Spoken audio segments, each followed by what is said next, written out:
The Cat and the Clowns. As night fell, billionaire Bruce Wayne walked down the stairs to a large hidden cavern beneath his mansion. It was the secret lair of his crime-fighting alter ego, Batman. "There appears to be some trouble in downtown Gotham City, sir," said his butler, Alfred, checking Batman's crime-fighting computer. "Some alarms have gone off around the city.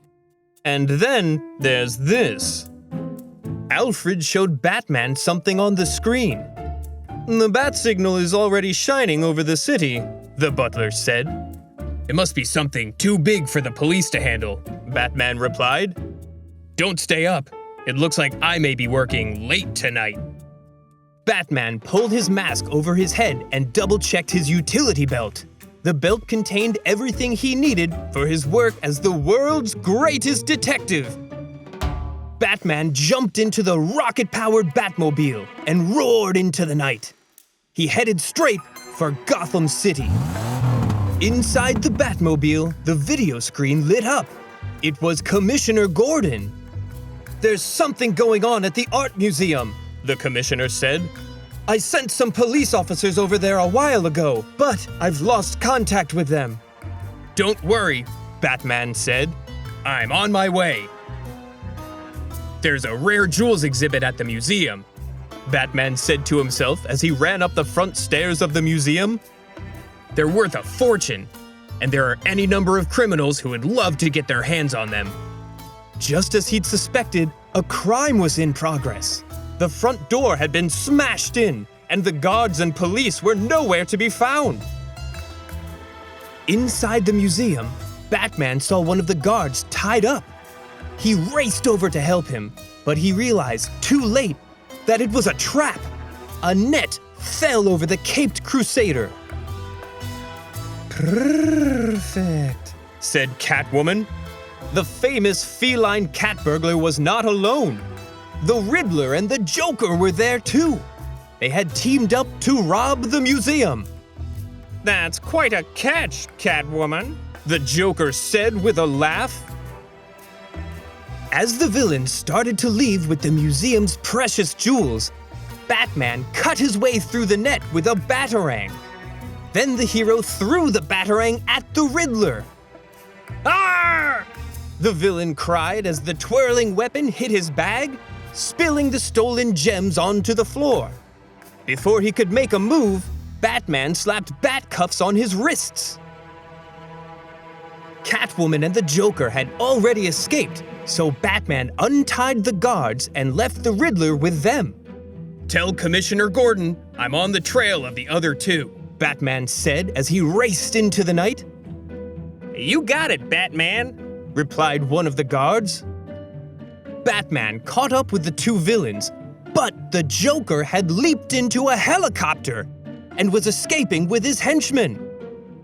"I hope you have 9 lives," the Joker yelled as he left Catwoman behind to flee on foot. "Toodaloo!" Batman wasn't going to let the clown get away that easily. He threw a magnetic tracer that stuck to the Joker's helicopter. "I'll be seeing you later," Batman muttered.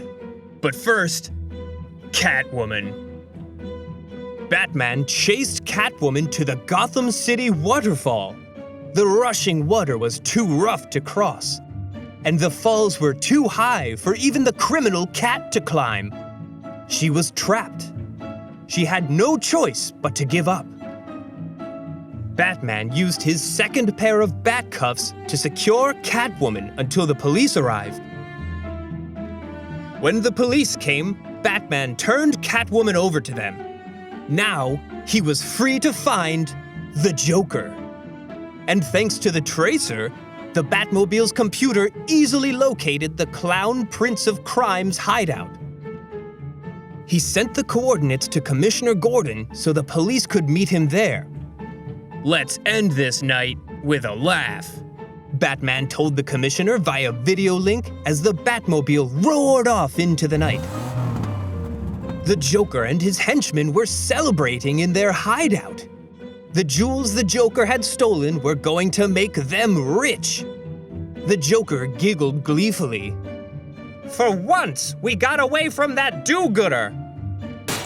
Batman! The caped crusader came crashing through the skylight. The villain and his henchmen scattered. The criminal clown tried to grab some of the jewels in hopes of making another daring escape. Batman rounded up the motley crew of criminals and quickly secured them with a bat rope. Just like the bow on a birthday present, I'd say you are all tied up, Batman said to the Joker. The police arrived a few minutes later. They would take the crooks to jail and return the stolen jewels to the museum. Thank you, Batman, Commissioner Gordon said. With that trio of troublemakers behind bars, Gotham City is safe again. Batman disappeared into the night. Gotham City might be safe for the moment, but the hero knew it would only stay that way as long as he was there to protect it. Today's story was The Cat and the Clowns, pulled from Random House's Batman 5-Minute Stories. For more stories like this, you can check out the DC Kids channel.